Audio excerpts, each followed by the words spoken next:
Okay, does anybody know why some gay men have that feminine tone, that gay voice? It's my time to shine. So yes, studies do actually show that there is a gay voice, and it's characterized by a couple different things. So the first is that gay men are more likely to have a larger pitch variation than straight men, which means, from low to high, they're using range. Not surprised we've got range. The second thing studies find is that we have longer vowel durations for A, I, and U, as well as overpronouncing S's. Now, it's often called a gay lisp, but the difference is a lisp is typically a misarticulation of an S, whereas gay people or gay men are most likely to over-articulate the S. And the final thing that studies have found is that gay men are more likely to articulate than straight men. Now, why would these factors be a thing? Why is this real? Obviously, we don't have the answer. An original hypothesis was maybe gay men have less testosterone than straight men and it changes the way they speak, but that was kind of debunked early on.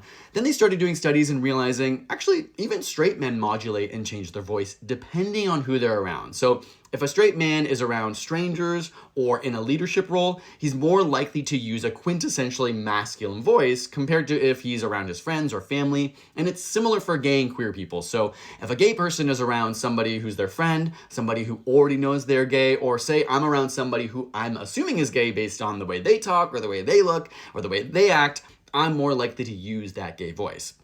The hypothesis, it might just be an adaptation to let people know that you're gay, to put it out in the world when you feel comfortable, to let others know a little more about you without having to say it. And the interesting thing is this is cross-cultural. So regardless of language or culture, people have been studied all over the world, and these kind of variations in voice stand regardless of the words you're using. Obviously we have different cultures and the phrases we're using are different all around the world, regardless of that. The important distinction is that it's not just about sounding more feminine. Yes, there are some characteristics of gay male voice that sound more feminine, but there are also distinct features in its own way that articulate what a gay voice is.